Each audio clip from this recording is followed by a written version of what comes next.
ಸಾಯಂಕಾಲ tea, coffee, biscuit, bread ಹಾಗೆ ಬಜ್ಜಿ ಬೋಂಡ ತಿನ್ನೋದಕ್ಕಿಂತ ಹೆಲ್ದಿಯಾಗಿರುವಂತಹ ಈ ರೆಸಿಪಿನ ಮಾಡ್ಕೊಳ್ಳಿ. ತುಂಬಾ ರುಚಿಯಾಗಿರುತ್ತೆ. ಹಾಗೆಯೇ ಆರೋಗ್ಯಕ್ಕೂ ಕೂಡ ಒಳ್ಳೆಯದು ಅಂತಲೇ ಹೇಳ್ಬೋದು. ಹಾಯ್ ಫ್ರೆಂಡ್ಸ್, ಹೇಗಿದ್ದೀರಾ ಎಲ್ಲ? ಚೆನ್ನಾಗಿದ್ದೀರಾ ಅಂತ ಅಂದ್ಕೊಳ್ತೀನಿ. ವರ್ಣಿಕಾ ಅಡುಗೆ ಮನೆಗೆ ಸ್ವಾಗತ. ನಾನಿವತ್ತು 2 ರೀತಿಯಾಗಿರುವಂಥ ಹೆಲ್ದಿ ರೆಸಿಪಿನ ಮಾಡಿ ತೋರಿಸ್ತಾ ಇದ್ದೀನಿ. ಇದನ್ನು ನೀವು ಸಾಯಂಕಾಲನಾದರೂ ಮಾಡ್ಕೋಬೋದು, ಇಲ್ಲಾಂದರೆ ಬೆಳಗಿನ ತಿಂಡಿಗಾದರೂ ಇದನ್ನು ಮಾಡ್ಕೊಳ್ಬೋದು. ಹಾಗಾದರೆ ಬನ್ನಿ ತಡ ಮಾಡದೆ ರೆಸಿಪಿನ ಶುರು ಮಾಡೋಣ. ಇದನ್ನು ಮಾಡಲಿಕ್ಕೆ ಮೊದಲು ನಾನಿಲ್ಲಿ ಒಂದು ಅಗಲವಾಗಿರುವಂತಹ ಪಾತ್ರೆಗೆ ಅರ್ಧ ಕಪ್ ಆಗುವಷ್ಟು ಮಡಿಕೆ ಕಾಳನ್ನು ಹಾಕ್ಕೊಳ್ತಾ ಇದ್ದೀನಿ. ಹಾಗೆಯೇ ಅರ್ಧ ಕಪ್ ಆಗುವಷ್ಟು ಹೆಸರು ಕಾಳು, 1/4 ಕಪ್ ಆಗುವಷ್ಟು ಶೇಂಗಾ ಬೀಜ, ಇದ್ರ ಜೊತೆಗೇ ಅರ್ಧ ಕ್ಯಾರೆಟನ್ನು ಹಾಕ್ಕೊಳ್ತಾ ಇದ್ದೀನಿ. ಈ ರೀತಿಯಾಗಿ ತುರಿದಾದರೂ ಹಾಕ್ಕೊಳ್ಬೋದು, ಇಲ್ಲಾಂದರೆ ಸಣ್ಣದಾಗಿ ಕಟ್ ಮಾಡಿ ಬೇಕಿದ್ರೂ ಹಾಕ್ಕೊಳ್ಬೋದು. ಹಾಗೆಯೇ ಅರ್ಧ ಕಪ್ ಆಗುವಷ್ಟು ಸೌತೆಕಾಯಿನ ಹಾಕ್ಕೊಳ್ತಾ ಇದ್ದೀನಿ.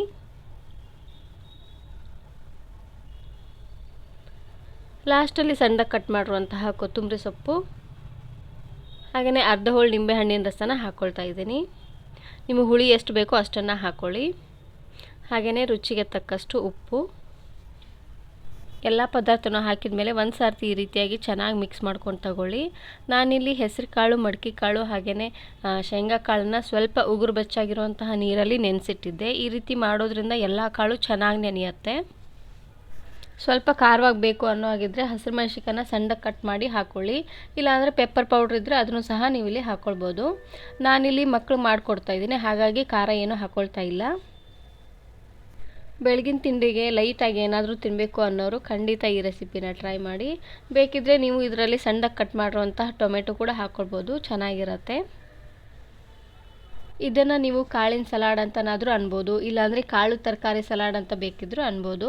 ಕಾಳನ್ನು ನೆನೆಸಿ ತಿನ್ನಲಿಕ್ಕೆ ಅಷ್ಟೊಂದು ಇಷ್ಟ ಇಲ್ಲ ಅನ್ನೋರು ಕಾಳನ್ನು ಸ್ವಲ್ಪ ಬೇಯಿಸಿ ಹಾಕ್ಕೊಳ್ಳಿ. ಒಂದು ಪಾತ್ರೆಯಲ್ಲಿ ಹಾಕಿ ಸ್ವಲ್ಪ ಸ್ಟೀಮ್ ಮಾಡಿದ್ರೆ ಆಯಿತು, ಬೇಗ ಬೆಂದ್ಬಿಡುತ್ತೆ. ನೋಡಿದ್ರಲ್ವಾ ರುಚಿಯಾಗಿರುವಂತಹ ಕಾಳಿನ ಸಲಾಡನ್ನು ಯಾವ ರೀತಿ ಮಾಡೋದು ಅಂತ. ಇವಾಗ ಇನ್ನೊಂದು ರೆಸಿಪಿನ ಯಾವ ರೀತಿ ಮಾಡೋದು ಅಂತ ತಿಳಿಸ್ಕೊಡ್ತಾ ಇದ್ದೀನಿ. ಇವಾಗ ಗಂಜಿನ ಯಾವ ರೀತಿ ಮಾಡೋದು ಅಂತ ನೋಡೋಣ. ಮೊದಲು ನಾನಿಲ್ಲಿ ಒಂದು ಪಾತ್ರೆಗೆ 1 ಗ್ಲಾಸ್ ಆಗುವಷ್ಟು ನೀರನ್ನು ಹಾಕ್ಕೊಳ್ತಾ ಇದ್ದೀನಿ. ನೀರು ಚೆನ್ನಾಗಿ ಬಿಸಿ ಆಗಬೇಕು ನೋಡಿ. ಉರಿನ ಆದಷ್ಟು ಲೋ ಫ್ಲೇಮ್ನಲ್ಲೇ ಇಟ್ಟು ಇದನ್ನು ಬಿಸಿ ಮಾಡ್ಕೊಳ್ಳಿ. ನೀರು ಬಿಸಿ ಆಗೋಷ್ಟರಲ್ಲಿ ನಾವಿಲ್ಲಿ ಹಿಟ್ಟನ್ನು ಕಲಿಸ್ಕೊಂಡು ತಗೊಳ್ಳೋಣ.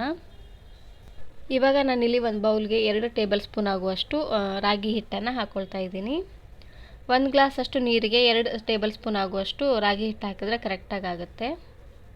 ಹಿಟ್ಟನ್ನು ಚೆನ್ನಾಗಿ ಜರಡಿ ಹಿಡಿದು ತಗೊಳ್ಳಿ. ಇದಕ್ಕೇ ಸ್ವಲ್ಪ ನೀರನ್ನು ಹಾಕಿ ಚೆನ್ನಾಗಿ ಮಿಕ್ಸ್ ಮಾಡ್ಕೊಳ್ತಾ ಬರಬೇಕು, ಸ್ವಲ್ಪನೂ ಗಂಟಿಲ್ದಂಗೆ. ಹಿಟ್ಟನ್ನು ಹಾಗೆ ಡೈರೆಕ್ಟಾಗಿ ಕುದಿಯುವಂಥ ನೀರಲ್ಲಿ ಬೇಕಿದ್ರೂ ಹಾಕ್ಕೊಳ್ಬೋದು. ಹಾಗೆ ಹಾಕಿದ್ರೆ ಬೇಗ ಗಂಟಾಗ್ಬಿಡುತ್ತೆ. ಹಾಗಾಗಿ ನಾನಿಲ್ಲಿ ಸ್ವಲ್ಪ ನೀರಲ್ಲಿ ಕಲಸಿ ಹಾಕ್ಕೊಳ್ತಾ ಇದ್ದೀನಿ. ನೋಡಿ, ಒಂದು ಗಂಟಿಲ್ದಂಗೆ ಈ ರೀತಿಯಾಗಿ ಚೆನ್ನಾಗಿ ಮಿಕ್ಸ್ ಮಾಡ್ಕೊಂಡು ತಗೊಳ್ಬೇಕು. ನೋಡ್ತಾ ಇದ್ರಲ್ವಾ, ನೀರು ಕೂಡ ಚೆನ್ನಾಗಿ ಕಾದಿದೆ. ಇವಾಗ ಹಿಟ್ಟನ್ನು ಹಾಕ್ಕೊಳ್ಳೋಣ. ಹಿಟ್ಟನ್ನು ಹಾಕಿದ ಮೇಲೆ ಒಂದು ಸಾರ್ತಿ ಈ ರೀತಿಯಾಗಿ ಚೆನ್ನಾಗಿ ಮಿಕ್ಸ್ ಮಾಡ್ಕೊಂಡು ತಗೊಳ್ಳಿ. ಇದಕ್ಕೆ ನಾನಿವಾಗ ರುಚಿಗೆ ತಕ್ಕಷ್ಟು ಉಪ್ಪನ್ನು ಹಾಕ್ಕೊಳ್ತಾ ಇದ್ದೀನಿ. ಹಾಗೆಯೇ 1/4 ಕಪ್ ಆಗುವಷ್ಟು ಹಾಲನ್ನು ಹಾಕ್ಕೊಳ್ತಾ ಇದ್ದೀನಿ. ಹಾಲನ್ನು ಹಾಕೋದ್ರಿಂದ ಗಂಜಿ ಅಂತೂ ತುಂಬಾ ರುಚಿಯಾಗಿ ಬರುತ್ತೆ. ನೀವು ಉಪ್ಪು ಬೇಡ ಅನ್ನೋರು ಸ್ವಲ್ಪ ಬೆಲ್ಲನಾದರೂ ಹಾಕ್ಕೊಳ್ಬೋದು, ಇಲ್ಲಾಂದರೆ ಸಕ್ಕರೆ ಬೇಕಿದ್ರೂ ಹಾಕ್ಕೊಳ್ಬೋದು. ನಾನು ಇವತ್ತು ಸ್ವಲ್ಪ ಉಪ್ಪನ್ನು ಹಾಕಿ ಗಂಜಿ ಮಾಡಿ ತೋರಿಸ್ತಾ ಇದ್ದೀನಿ. ಹಾಲನ್ನು ಹಾಕಿದ ಮೇಲೆ ಒಂದು ಸಾರ್ತಿ ಈ ರೀತಿಯಾಗಿ ಚೆನ್ನಾಗಿ ಮಿಕ್ಸ್ ಮಾಡಿಕೊಂಡು ಉರಿನ ಪೂರ್ತಿ ಲೋ ಫ್ಲೇಮ್ನಲ್ಲೇ ಇಟ್ಟು ಇದನ್ನು ಬೇಯಿಸ್ಕೊಳ್ಬೇಕು.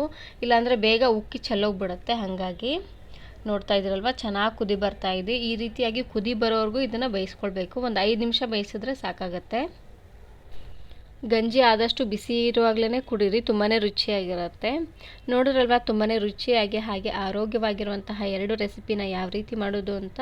ವಿಡಿಯೋ ಇಷ್ಟ ಆದರೆ ಈಗಲೇ ಒಂದು ಲೈಕ್ ಬಟನನ್ನು ಕ್ಲಿಕ್ ಮಾಡಿ, ಫ್ರೆಂಡ್ಸ್ ಆ್ಯಂಡ್ ಫ್ಯಾಮಿಲಿ ಜೊತೆಗೆ ಶೇರ್ ಮಾಡಿ. ಹಾಗೆ ಮತ್ತಷ್ಟು ಹೊಸ ರೆಸಿಪಿಗಾಗಿ ವರ್ಣಿಕಾ ಅಡುಗೆ ಮನೆ ಚಾನಲನ್ನು ಸಬ್ಸ್ಕ್ರೈಬ್ ಮಾಡ್ಕೊಳ್ಳಿ.